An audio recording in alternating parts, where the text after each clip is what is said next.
सर्वांना नमस्कार. मी पल्लवी चिंचवडे आपल्या सगळ्यांचं आपल्या ऑर्गॅनिक कट्ट्यावर मनापासून स्वागत करते. मंडळी, आज आपण इथं पाहणार आहोत सेंद्रिय शेती करत असताना सगळ्यात महत्वाची गोष्ट, सगळ्यात महत्वाचा पुरावा म्हणजे शेतकरी नोंदवही. तर ही शेतकरी नोंदवही नेमकी काय आहे, ती कशी भरायची, हे आज आपण इथं पाहणार आहोत.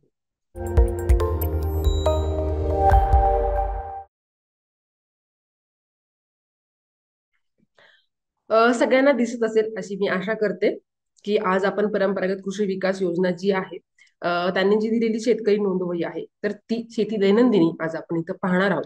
तर सगळ्यात पहिल्या पानापासून सुरुवात करूया. सगळ्यात पहिलं लिहिलेलं आहे पीक पेरणी वर्ष.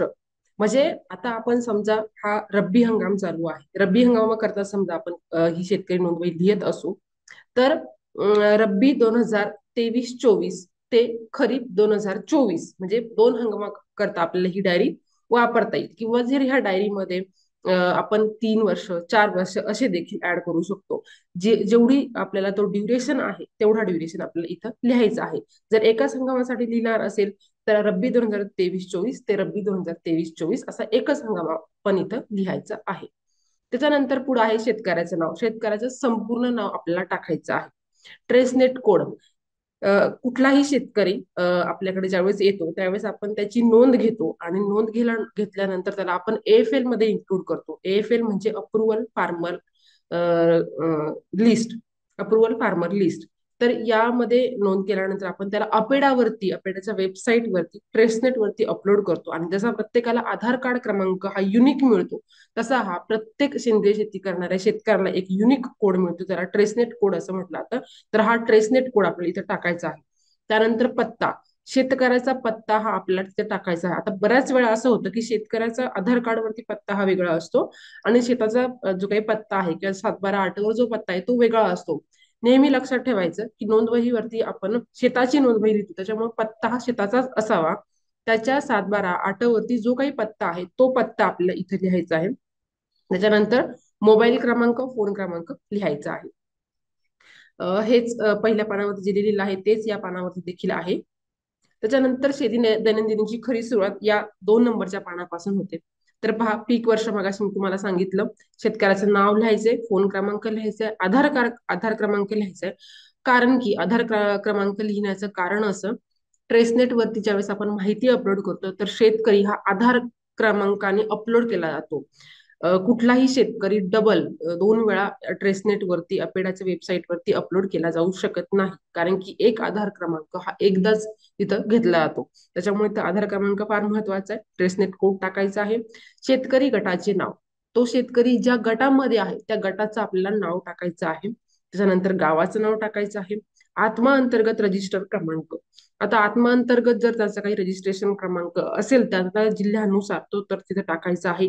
नसेल तर काही टाकण्याची गरज नाही, कारण की ट्रेसनेट कोड हाच आपल्याला ऍज पर एनपीओपी अधिकृत मानला जातो. त्याच्यानंतर पुन्हा इथं ग्रामपंचायत म्हटलेलं आहे. आता ग्रामपंचायत आणि गावाचं नाव हे वेगवेगळं का आहे? गावाचं नाव, समजा एखादं गाव आहे, समजा हसनाबाद हे गाव आहे, तर हसनाबाद या गावाला ग्रामपंचायत असेलच असं नाहीये. त्याची ग्रामपंचायत ही कोळपिंपरी या गावामध्ये असू शकते, बरोबर. तर त्यामुळे आपल्याला तिथे 2 पर्याय दिलेले आहेत. आता शेतकरी उत्पादक कंपनीचे नाव व पत्ता. आता जे काही गट आहे सगळ्या गटांची जर 2 योजना आहेत, 500 गटाची एक आहे आणि 850 गटाची जी आहे, तर 850 गटामध्ये आपल्याला 25 गटांची म्हणून एक कंपनी स्थापन करायची आहे. तर आपली जी काही कंपनी आहे त्या कंपनीचं नाव आणि पूर्ण पत्ता तिथं टाकायचा आहे. CIN क्रमांक म्हणजे कंपनी इनकॉर्पोरेशन नंबर. कंपनीला एक इनकॉर्पोरेशन नंबर भेटतो, जसं आपल्याला आधार कार्ड क्रमांक भेटतो रजिस्टर केल्यानंतर, तसंच कंपनीला देखील एक नंबर भेटतो. तर तो नंबर आपल्याला तिथे टाकायचा आहे. FPC शेअर कॅपिटल रक्कम. आता आपण शेतकऱ्याने जी काही त्या कंपनीमध्ये शेअर घेतले असतील, किती रुपयाचे शेअर घेतले, 1000 रुपयाचे, 2000 रुपयाचे, आता ह्या योजनेमधून 2000 रुपयाचे शेअर हे गव्हर्नमेंट टाकणार आहे. तर त्याच्यामुळे जे काही 2000 असेल, 5000 असेल, शेतकरी स्वतःहून अजून काही रक्कम टाकली असेल तर तिथे शेअर रक्कम आपल्याला लिहायची आहे. क्लस्टर लिहायचा आहे, आपण कुठल्या क्लस्टर मधून काम करतो. बीड असेल, तुमचं रायगड असेल, ज्या काही क्लस्टरमध्ये आपण काम करतो ते क्लस्टर तिथे लिहायचं आहे. तालुका लिहायचा आहे, कारण की 2-3 तालुक्याचा म्हणून एक क्लस्टर हा बनू शकतो. जिल्हा लिहायचा आहे आणि पिन क्लस्टर, आपला जो काही पिनकोड क्रमांक आहे तो त्या शेतकऱ्याचा तिथं लिहायचा आहे. त्याच्यानंतर आता टिप्पणीसह महत्वाच्या नोंदी, जर या व्यतिरिक्त काही नोंदणी शेतकऱ्याच्या वैयक्तिक असतील, कुठला सल्ला दिला असेल, म्हणजे कुठल्या खत औषधाचं प्रमाण दिलेलं असेल, काही सूचना दिलेल्या असतील, तर या इथं शेतकऱ्यांनी द्यायच्या आहेत. आता अनुक्रमणिका, ह्याच्यामध्ये आपल्याला जवळपास इथं आपल्याला दिसतंय 24 मुद्दे आहेत. त्या 24 मुद्द्यांच्या आधारे आपण ही शेतकरी नोंदवही भरणार आहोत. ठीक आहे. त्याच्यानंतर आता पहा, सामंजस्य करार हा कॉन्ट्रॅक्ट आहे शेतकरी आणि जी काही शेतकरी उत्पादक कंपनी आहे. शेतकरी उत्पादक कंपनी म्हणजे ही काही वेगळी नसते, ती एक आयसीएस असते. आयसीएस म्हणजे इंटरनल कंट्रोल सिस्टीम. तर आयसीएस आणि शेतकऱ्यामध्ये एक करार असावा की जे काही आयसीएस चे नियम आहेत हे शेतकऱ्याला सगळे मान्य आहेत, या पद्धतीचा हा करार असतो. आणि एनपीओपी जी काही आहे, जी प्रमाणीकरण संस्था जी आहे, यासोबतचा हा करार असू शकतो. तर इथं आपण हा जो काही करार आहे हा कंपनी म्हणजे आयसीएस आणि शेतकरी म्हणून करत आहोत. तर लिहिलेलं आहे माननीय श्रीमती शेतकरी, तिथे लिहायचं आहे स्त्री पुरुष जे काही आहे त्याच्यानुसार आपल्याला तिथं मार्क करायचं आहे. डॅश डॅश, समजा तुकाराम भगवान नखाते आपल्याला असं लिहायचं असेल तर तुकाराम भगवान नखाते शेतकरी उत्पादक म्हणून जाहीर करतो की मी अटनुसार एकूण डॅश डॅश क्षेत्र, त्याच्या अटवरती एकूण किती क्षेत्र आहे, बरोबर. आता आठावरती समजा 2 हेक्टर असेल, पण त्या 2 हेक्टर पैकी त्याने एकच हेक्टर प्रमाणीकरणासाठी दिलं असेल, तर तिथं काय लिहायचं, एकूण 1 हेक्टर क्षेत्र सेंद्रिय शेती प्रमाणीकरणासाठी नोंद केलेली आहे. मी एनपीओपी व एनओपी अंतर्गत सर्व मानक प्रमाणके जाणतो. सदर प्रमाणके खालीलप्रमाणे आहेत.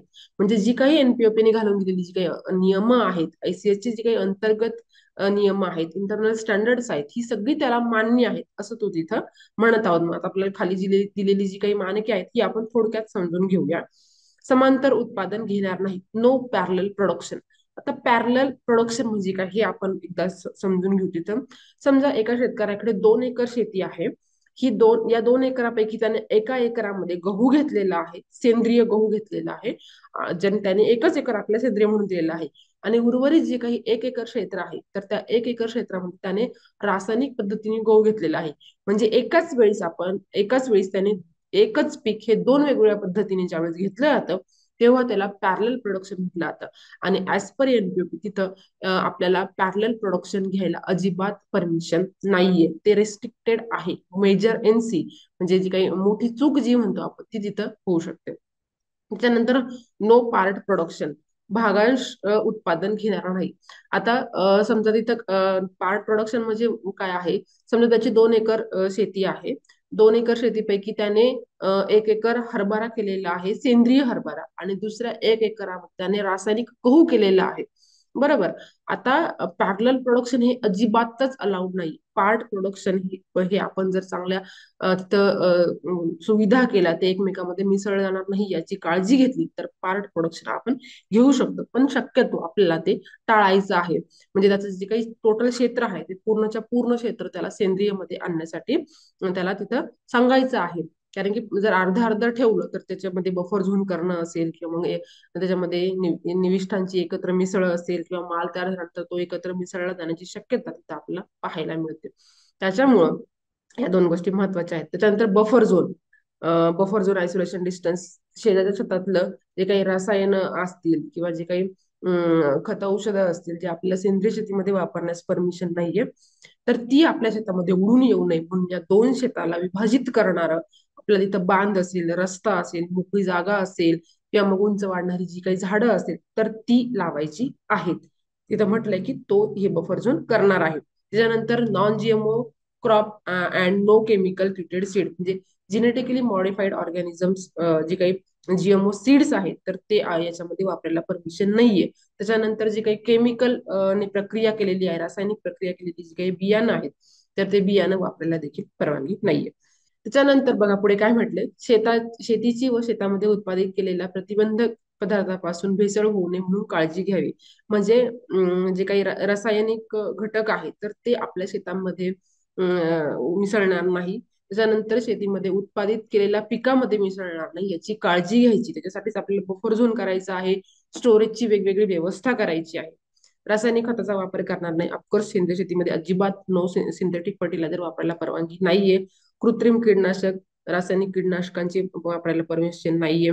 त्याच्यानंतर रासायनिक खताचे गोडाऊन व साठवण पिशव्या वापरणार नाही, वेगळ्या जूट बॅगा वापरेल. आता बऱ्याचदा शेतकरी काय करतात की खत औषधं हे आणतात आणि खत औषधं आणल्यानंतर त्याच्या काही रिकाम्या बॅगा आहेत, तर त्याच बॅगा ज्या काही आहेत तर त्या आपलं मालाचं जे काही माल तयार झालेला आहे तर तो माल साठवणुकीसाठी वापरतात. बरोबर. मग आता त्याच्यामध्ये थोडा काही जो काही अंश राहिलेला असेल रसायनांचा तर तो आपल्या उत्पादनामध्ये मिसळण्याची शक्यता असते. त्याच्यामुळे या पिशव्या आपल्याला साठवणुकीसाठी अजिबात वापरायच्या नाहीत. वेगळ्या ज्यूट बॅग या सेंद्रिय उत्पादन साठवण्यासाठी आपल्याला घ्यायच्या आहेत. ज्यूट म्हणजे ज्या काही सुतळीच्या बॅग येतात त्या आपल्याला वापरायच्या आहेत. आणि जर प्लास्टिक बॅग जर वापरल्या असेल तर त्या नवीन घ्यायच्या आहेत. जुन्या ज्या काही खतौषधांच्या बॅग आहेत त्या वापरायच्या नाहीये. शेतीची दैनंदिन शेती कामाची नोंद नियमित व व्यवस्थित ठेवेल. आता हे जे काही आपण बघतो ही नोंद वही तो वेळोवेळी भरेल असं तिथे म्हटलेलं आहे. पहिल्या बाह्य निरीक्षणानंतर रूपांतर कालावधी 3 वर्ष असल्याचे मान्य आहे. सेंद्रिय शेतीमध्ये जे काही हंगामी पिकं आहेत, सोयाबीन, कापूस, तूर, गहू, हरभरा, ज्वारी, ही काही एका हंगामामध्ये पिकं येणारी आहेत, तर यांच्यासाठी कन्व्हर्जन पिरियड आपल्याला हा 24 महिन्याचा आहे, म्हणजे 2 वर्षाचा आहे. त्यानंतर जी काही फळ पिकं आहेत, बागायती पिकं आहेत, तर त्यांच्यासाठी आपल्याला हा जो काही कन्व्हर्जन पिरियड आहे हा 36 महिन्याचा आहे. त्यामुळं कुठलाही शेतकरी म्हणेल की मी पहिल्या वर्षी सेंद्रिय शेतीची नोंद केली, मला लगेच पुढच्या वर्षी प्रमाणीकरण किंवा जे काही सर्टिफिकेट आहे ते द्या, तर अशी अजिबात चालत नाही. तर ही गोष्ट त्याला ती मान्य असायला पाहिजे.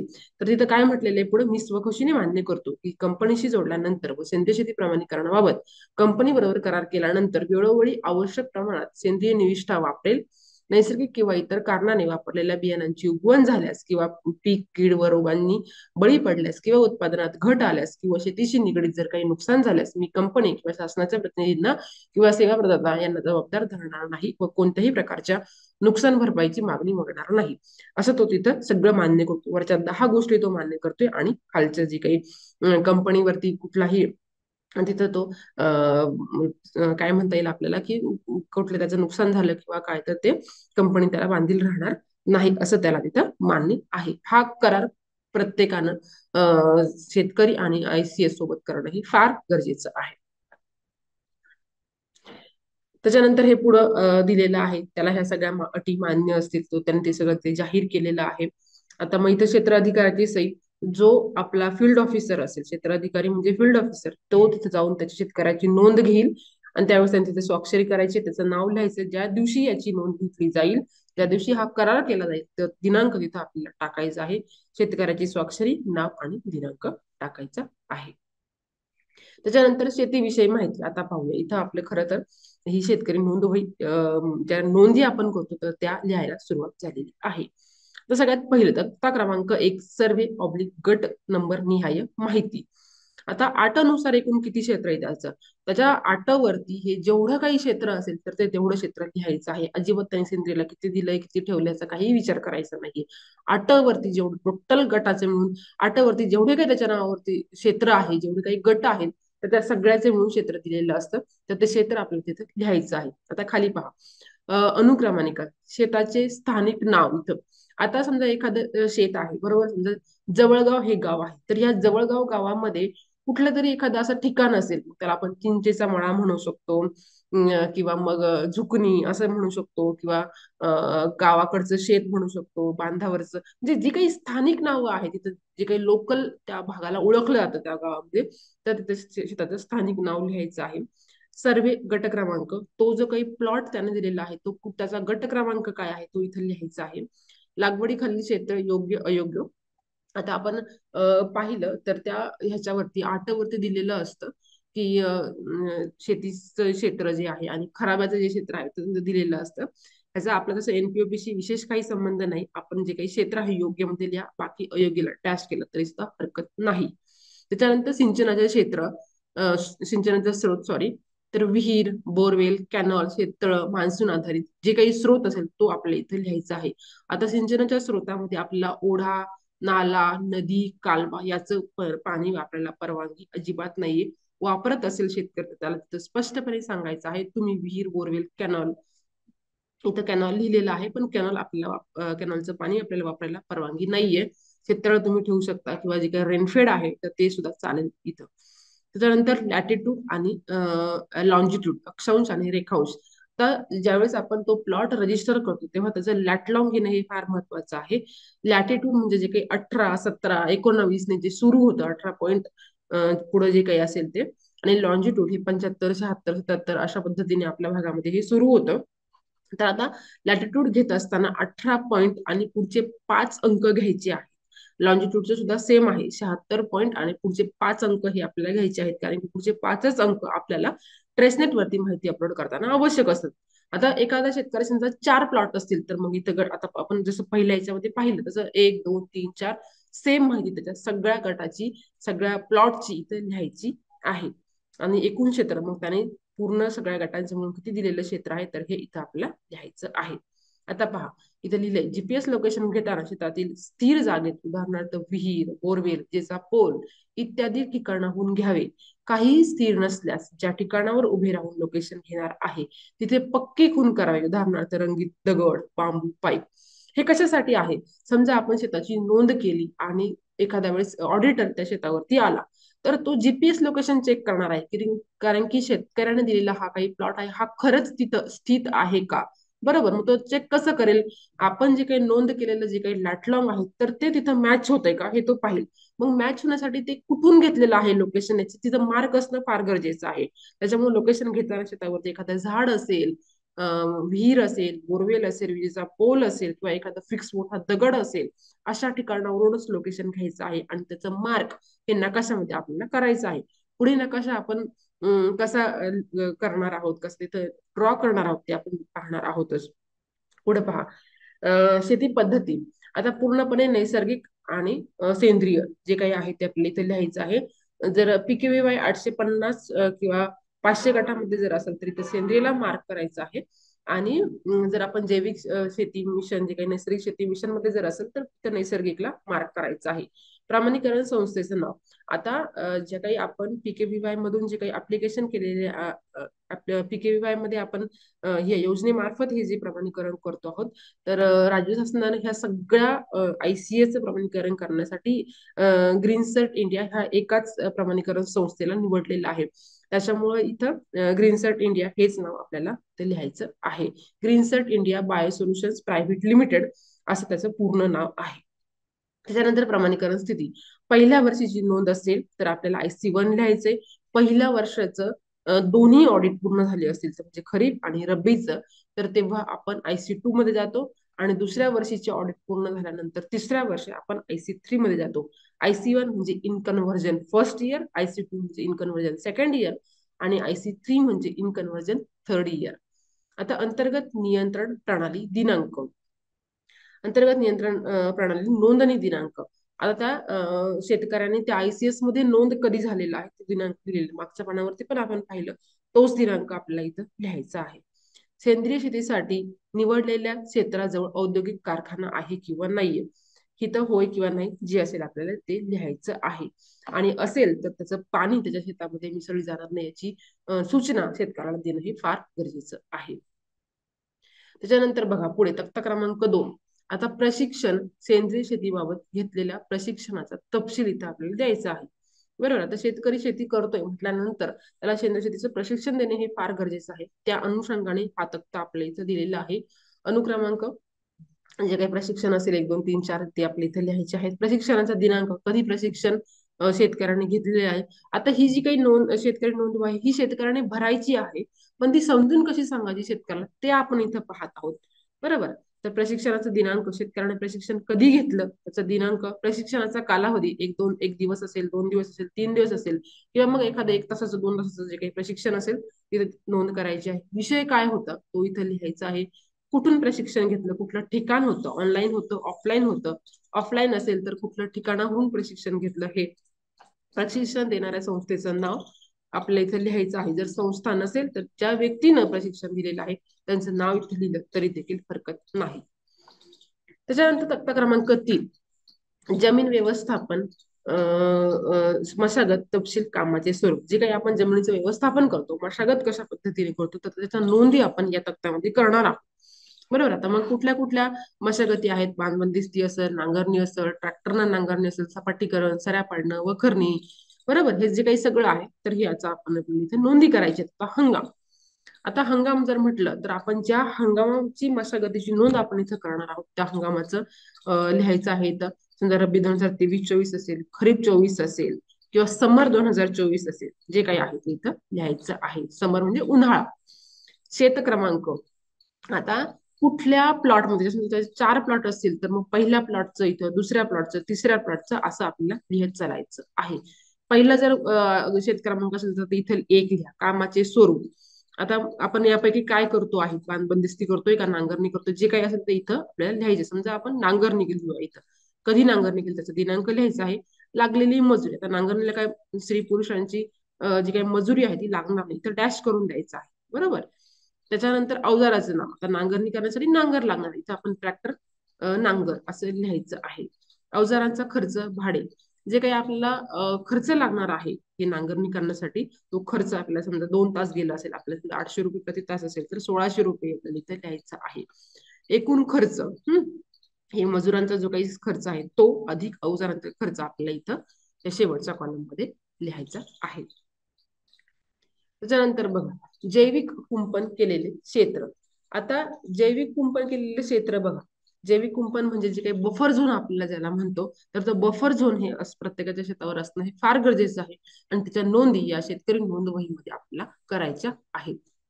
आता बघा हंगाम, कुठल्या हंगामामध्ये आपण शेती करतोय तो, आता हा हंगाम दरवेळेस एकच राहणार आहे. आपण ज्या हंगामाची जी नोंदवही लिहिता येतो दरवेळेस मी आता सांगत नाहीये.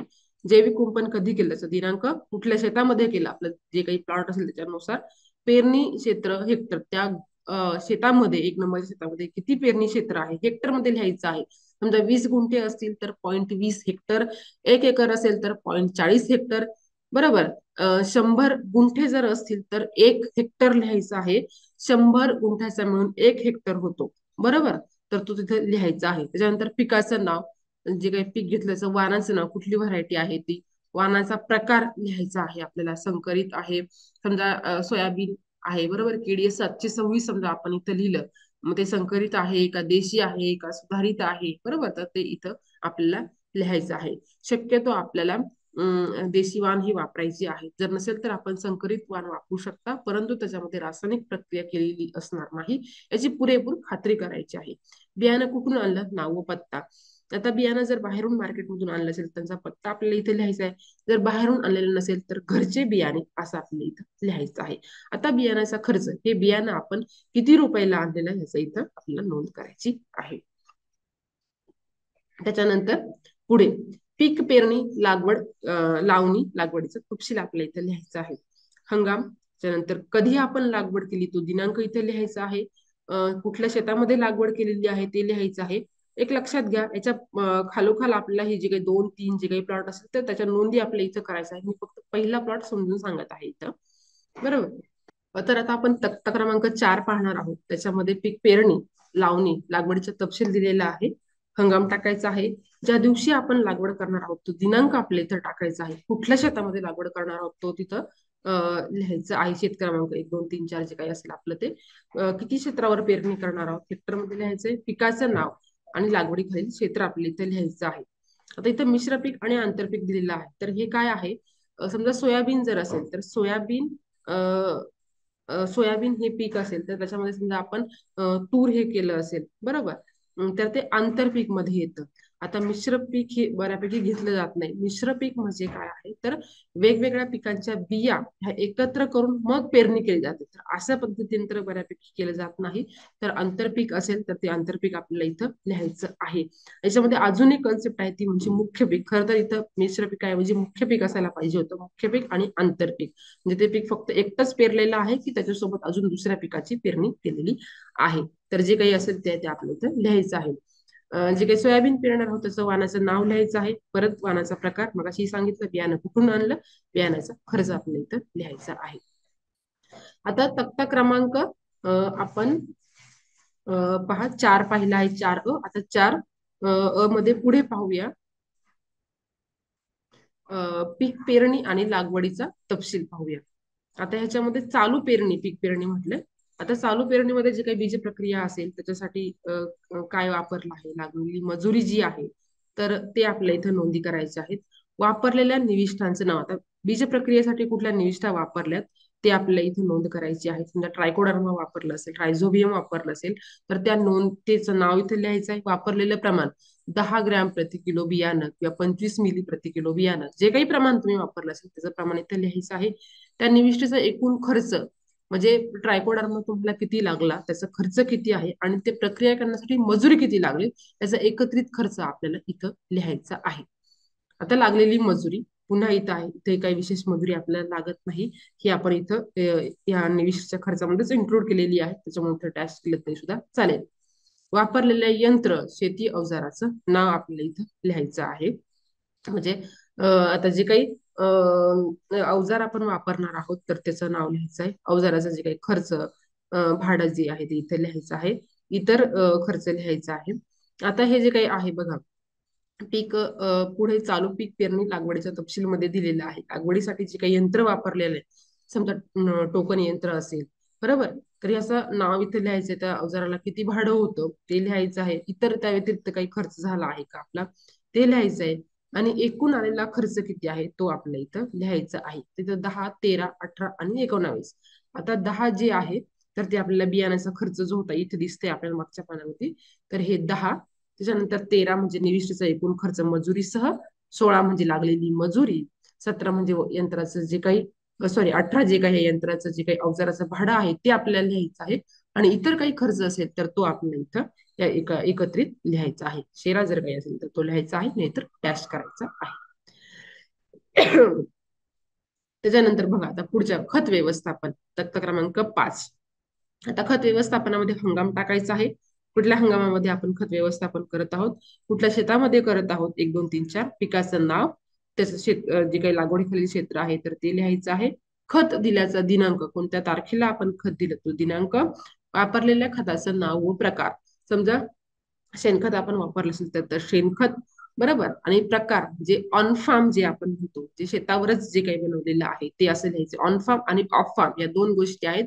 जर शेतावर बनवलेलं असेल तर ऑन फार्म, आणि बाहेरून जर विकत आणलं असेल तर ऑफ फार्म असा प्रकार आपल्याला तिथं लिहायचा आहे. त्याच्यानंतर वापरलेल्या खताचे मात्रा, किलो आणि लिटर. समजा 1 एकर क्षेत्र असेल तर मग तुम्ही शेणखत किती वापरलं आहे, 1 टन शेणखत, 1 टन गांडूळ खत, किंवा म्हणजे काही मायक्रो न्यूट्रिएंट आहे ते किलो मध्ये किंवा लिटर मध्ये जर वापरले असेल त्याचं प्रमाण इथं आपल्याला प्रति हेक्टरी किंवा प्रति एकरी जे काही प्रमाण लिहाल त्याचं पूर्ण पुढे जे युनिट आहे ते देखील आपल्याला लिहायचं आहे.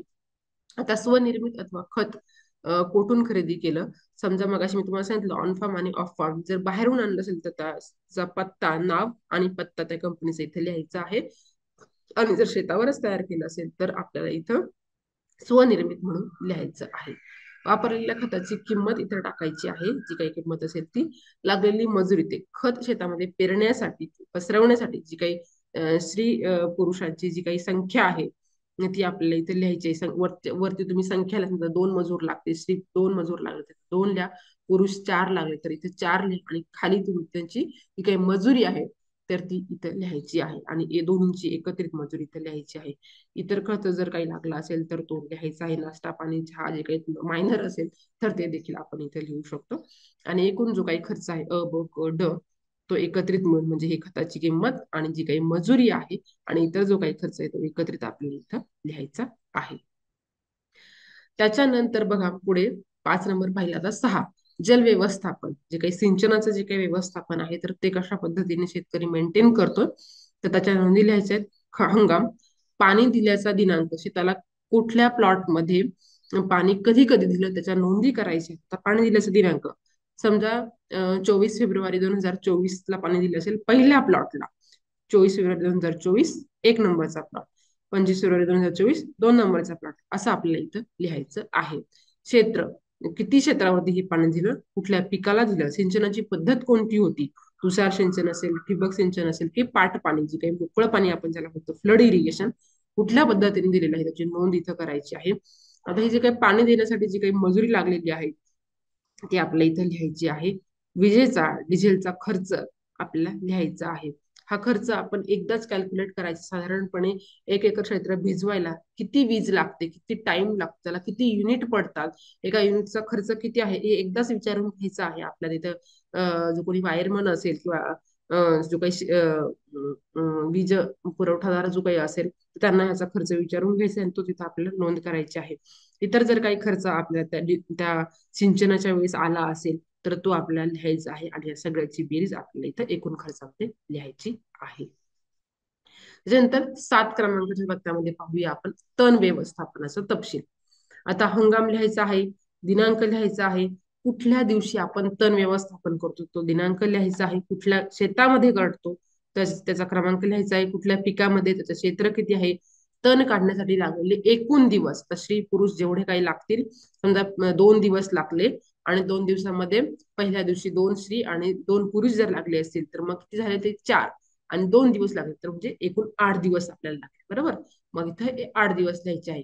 स्त्री पुरुषांची संख्या इथे लिहायची आहे 2 2. ठीक आहे, आणि त्याचं जे काही 2 दिवसाची जी काही मजुरी आहे, बरोबर, म्हणजे 4 दिवसाची मजुरी ती आपली इथे लिहायची आहे, पुरुषांची मजुरी इथे लिहायची आहे आणि एकूण मजुरांची संख्या आणि एकूण खर्च जो काही आपल्याला तण व्यवस्थापनासाठी आलेला आहे, म्हणजे खुरपणी असेल, कोळपणी असेल, बरोबर, तर ते इथं लिहायचं आहे. इतर खर्च त्याच्यानंतर एकूण खर्च जो काही आहे म्हणजे मजुरीसाठी जो काही लागलेला खर्च येतो आपल्याला इथं आणि एकूण इतर खर्च आणि मजुरीचे एकूण खर्च एकत्रित आपल्याला लिहायचा आहे. काढलेल्या तणाचे व्यवस्थापन कसं केलं, आता बघा हा खूप महत्वाचा मुद्दा आहे. आपण शेतामधून जे काही तण काढलेलं आहे तर हे तण सॉरी, हे तण काढल्यानंतर त्या शेतामध्येच गाडलं आहे आपण, की आपण ते शेताच्या बांधावर नेऊन टाकलेलं आहे, बरोबर. तर हे तण व्यवस्थापन त्याचं मल्चिंग केलेलं आहे का, त्या तणाचं आपण काय केलं की जनावरांना खाण्यासाठी आपण दिलेलं आहे, जे काही असेल तर ते आपल्याला इथं लिहायचं आहे. त्याच्यानंतर तक्ता क्रमांक 8 मध्ये आपल्याला अंदाजित उत्पादनाच्या नोंदी घ्यायच्या आहेत. पहिलं जे आहे हंगाम लिहायचा आहे, कुठल्या हंगामामधलं आपण उत्पादनाची नोंदी करतो आहेत, शेत क्रमांक लिहायचा आहे, पिकाचं नाव, लागवड केलेले क्षेत्र, अंदाजित एकूण उत्पादन किती क्विंटल मध्ये लिहायचं आहे, बरोबर. समजा आपलं सोयाबीन 1 एकर असेल, बरोबर, म्हणजे 0.40 हेक्टर असेल. अंदाजित उत्पादन आपल्याला तिथं आता हे काम जे आहे हे फील्ड ऑफिसरचं आहे ऍक्च्युली. फील्ड ऑफिसरने ते जे काही पीक आहे हे काढण्याच्या अगोदर इल्ड इस्टिमेशन सर्वे हा करावा लागतो. तर इल्ड इस्टिमेशन सर्वे शेतावरती जाणं असेल, त्या पिकाची पाहणी करणं असेल, त्याच्यामध्ये जे काही पीक आहे त्याच्या शेंगा किती लागलेल्या आहे, त्याची वाढ किती झालेली आहे, बरोबर, ह्याच्यानुसार एक अंदाज लावायचा असतो की अंदाजित उत्पादन किती येईल. मग आपल्या इथं 12 क्विंटल 10 क्विंटल जे काही असेल ते इथं लिहायचं आहे. अंदाजित उत्पादन वर्तवल्याचा महिना, हे उत्पादन जे काही अंदाजित केलेलं आहे तर हे कोणत्या महिन्यामध्ये आपण वर्तवलं आहे हे लिहायचं आहे आणि इथं शेरा लिहायचा आहे.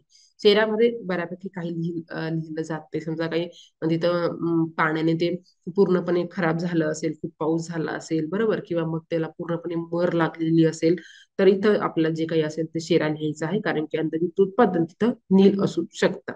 ठीक आहे. त्याच्यानंतर आंतरमशागत. आता आंतरमशागतीमध्ये बघा हंगाम, शेत क्रमांक, आंतरमशागतीचे स्वरूप. आता ऊस समजा असेल आपला तर आपण सरी फोडणं किंवा बगला फोडणं असं म्हणतो, तर ते सरी फोडली असेल, त्याच्यानंतर तण नियंत्रणासाठी कोळपणी केली असेल, बरोबर. तर जी काही आंतरमशागत आपण केलेली आहे तर ती आपलं नाव ते लिहायचं आहे.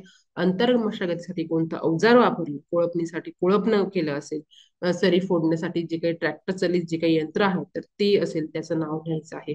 हे सगळं करण्यासाठी मजुरी किती लागली ही आपल्या इथे लिहायची आहे आणि शेवटच्या कॉलम मध्ये एकूण खर्च लिहायचा आहे. त्याच्यानंतर पीक संरक्षण आणि कीड रोग व्यवस्थापनाच्या नोंदी करायच्या आहेत, हे खूप महत्वाचं आहे. हंगाम, पुन्हा दिनांक, कधी आपण पीक संरक्षण घेतलेलं आहे, म्हणजे त्याचं फवारणी कधी केलेली असेल, बरोबर, तर ते आपल्याला लिहायचं आहे. कुठल्या शेतामध्ये केलेली आहे, कुठल्या पिकावर केलेली आहे, दिसून आलेल्या कीड व रोगाचे नाव, कुठल्या किडीसाठी आपण व्यवस्थापन करतोय. समजा आपल्याला इथं जे काही सकिंग पेस्ट आहे, रस शोषक किडी आहेत, मावा, तुडतुडे, बरोबर, हे जे काही असेल त्यांचं नाव इथे लिहायचं आहे. किंवा मग समजा रोग असेल, समजा मर रोग असेल, त्या मर रोगाचं नाव लिहायचं आहे. पीक संरक्षकाचे किंवा कीड नियंत्रकाचे नाव, मग त्यासाठी आपण काय वापरणार आहोत, समजा रस शोषक किडी असेल तर पिवळ्या निळ्याची कुकट सापळे, मर रोग असेल तर समजा बायोमिक्स असेल, बरोबर, तर हे लिहायचं आहे.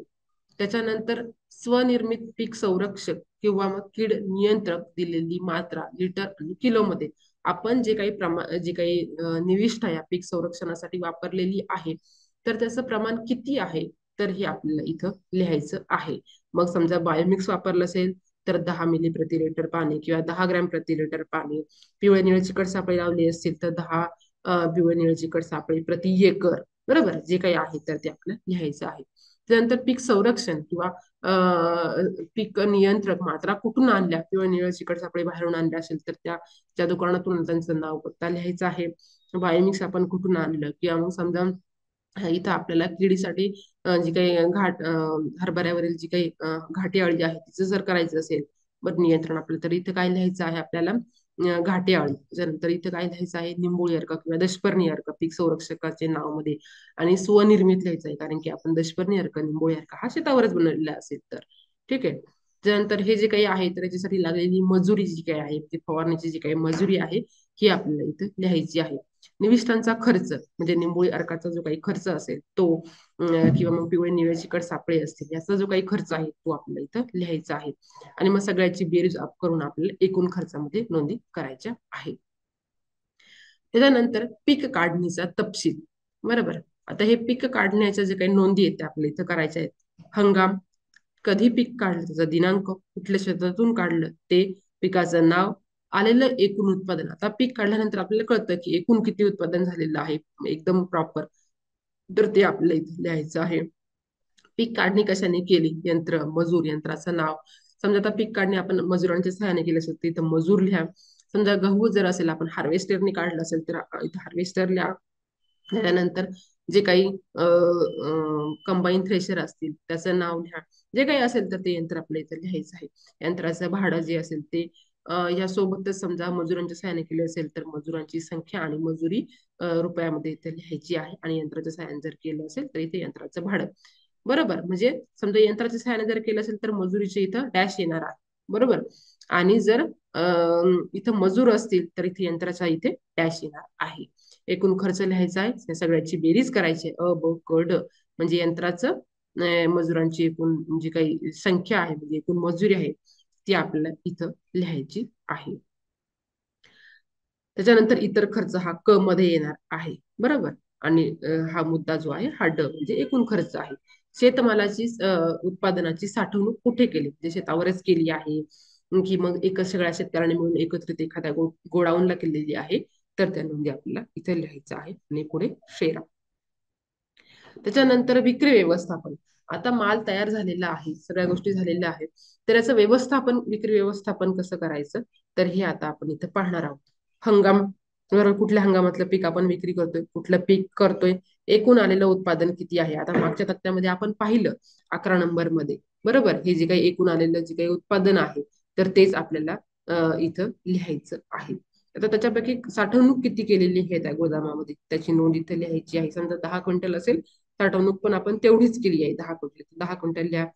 समूह संकलन, आता केंद्र कॅकला दिलेले जे काही आहे क्लस्टर ऍग्रिगेशन सेंटर जे काही आहे कधी दिलेलं आहे दिनांक, किती दिलेला आहे. आता 10 क्विंटल जरी उत्पादन आलेलं असलं तरी आपण कॅकला किती दिलेलं आहे तर ते इथे 9 असेल, 8.5 असेल, 8 असेल. बरोबर, मिळालेलं बाजार मूल्य आपल्याला त्याचं किती पेमेंट मिळालं आहे कोण ते लिहायचं आहे. आणि वाहतुकीचा खर्च आपल्याला शेतापासून त्या कॅक सेंटरला नेण्यासाठी किती लागलेला आहे तर ते लिहायचं आहे.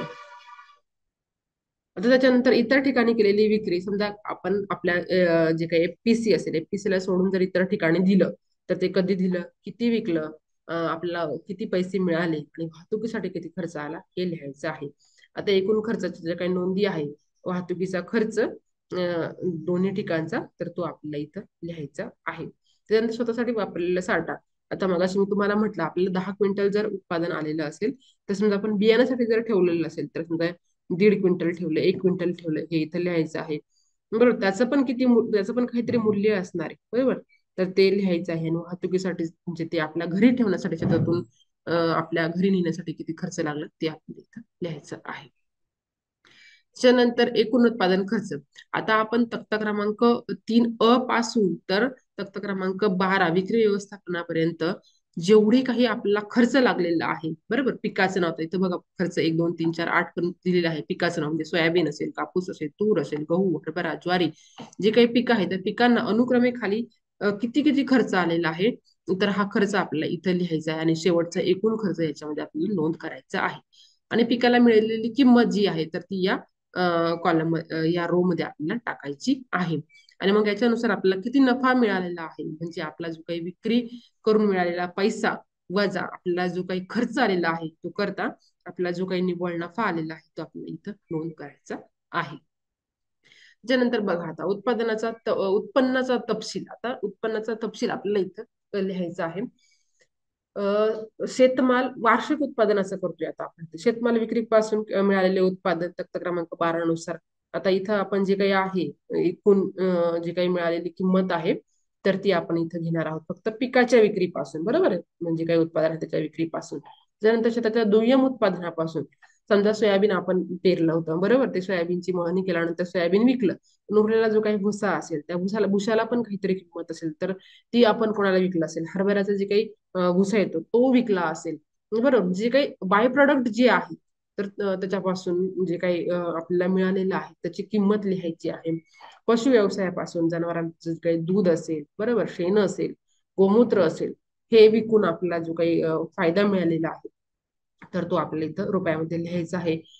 वरील बाबीं व्यतिरिक्त शेतीपूरक व्यवसायातून मिळालेले उत्पादन समजा ह्या व्यतिरिक्त आपण समजा काही वेगळं तयार केलेलं आहे शेतावरती आपण ट्रायकोडर्मा सॉरी शेतावरती आपण दशपर्णी अर्क असेल, बरोबर, किंवा मग निंबोळी अर्क असेल हा बनवलेला असेल, बरोबर, तर हे सुद्धा विकून आपल्याला फायदा मिळेल. तर जे काही असे पूरक व्यवसाय असेल त्याच्यापासून आपल्याला जो काही उत्पन्न मिळणार आहे ते आपल्या इथे लिहायचं आहे.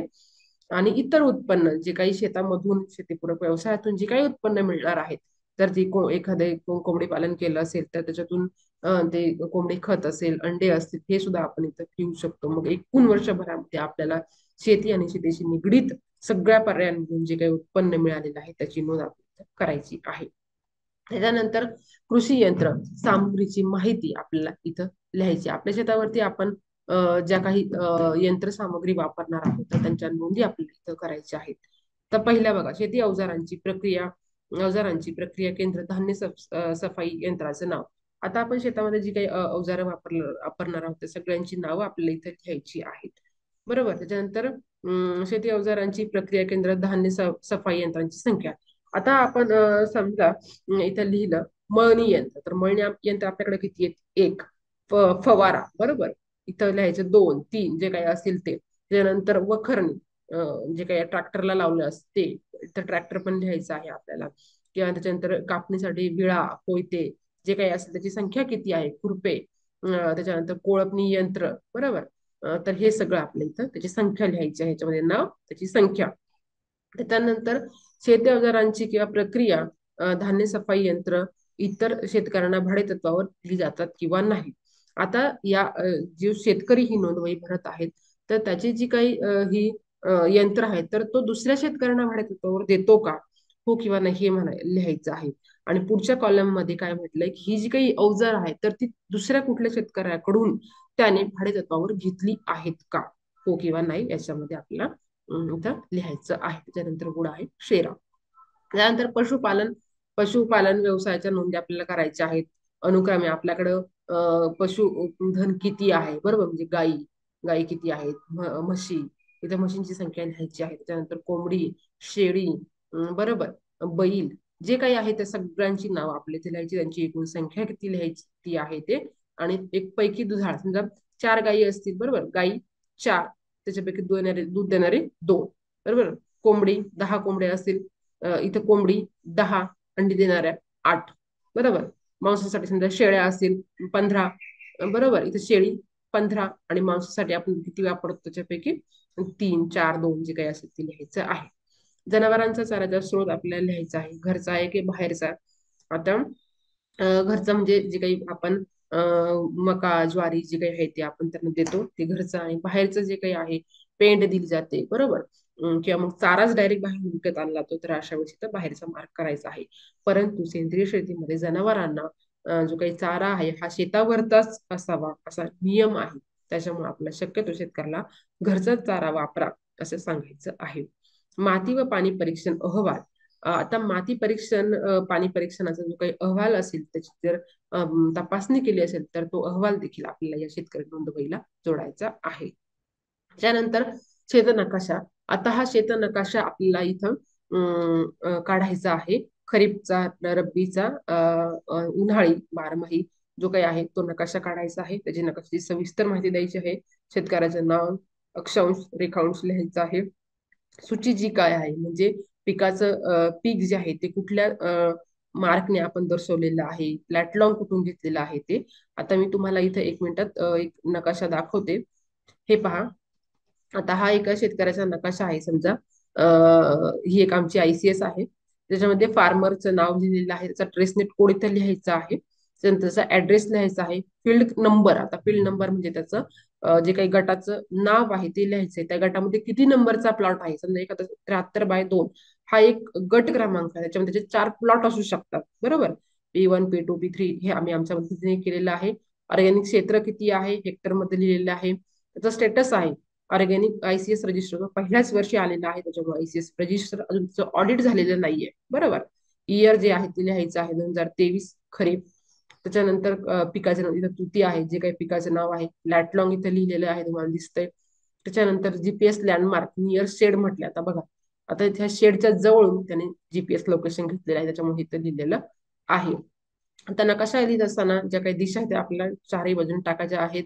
त्याच्यानंतर त्याचे शेताची सीमा आपल्याला मार्क करून घ्यायची आहे. शेतामध्ये ज्या काही खुणा आहेत, तिथे तुझं शेड लिहिलेलं आहे. इथं मोठं झाड आहे चिंचेचं एखादं, इथं बांधावरती मध्ये 2 झाडं आहे, इथं विहीर आहे, बरोबर. इथं जे काही चर आहे तो खणलेला आहे. आणि शेताच्या चारही बाजूनी कोणकोणते शेतकरी आहेत त्यांचे नाव सुद्धा आपल्याला इथं दिसत आहे. पीक कुठल्या मार्कने दाखवलेलं आहे इथं दिसते बघा, डॅश डॅश केलेले. GPS लोकेशन सूर्यासारखं डिझाईन मार्क केलेलं आहे. वेल एकात एक 2 गोल काढलेले आहेत.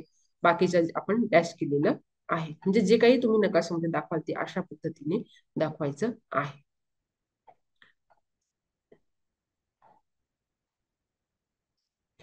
ठीक आहे, आता आपण ही नकाशा पाहिली. त्याच्यानंतर ही नकाशे सीझन नुसार आपल्याला जे काही प्लॉट असले 2, 3, 4 तेवढे आपल्याला काढायचे आहे. त्याच्यानंतर इथं सेंद्रिय पीक उत्पादन जे काही स्टँडर्ड्स आहेत, NPOP चे जे काही नियम आहेत, तर ते हे मराठीमध्ये इथं दिलेले आहेत. सगळ्यांनी शेतकऱ्यांना हे वाचायला सांगायचे आहेत. आपण शेतावरती गेल्यानंतर ही सगळे त्यांना तिथं वाचून दाखवायचे आहेत, समजून सांगायचे आहेत. हे बरेच नियम आहेत. त्याच्यानंतर आता सुपीकता आणि मातीची अनुकूलता उत्पादन, फर्टिलायझिंग आणि सॉइल कंडिशनिंग साठी जे काही प्रोडक्ट आहेत शेतामध्ये, सेंद्रिय शेतीमध्ये काय वापरलं पाहिजे आणि काही नाही वापरलं पाहिजे याची नावं इथे दिलेली आहेत. आता बघा, आपण थोडक्यात पाहूया. फार्म यार्ड आणि पोल्ट्री खत, गारा, गोमूत्र वापरण्यासाठी योग्य, बरोबर. म्हणजे आपण शेतीमध्ये, सेंद्रिय शेतीमध्ये वापरू शकतो. अशा ह्या निविष्ट ह्या वापरण्यासाठी योग्य आहेत का अयोग्य आहेत हे इथं दिलेलं आहे. वापरण्यासाठी योग्य म्हणजे पूर्णपणे परवानगी आहे.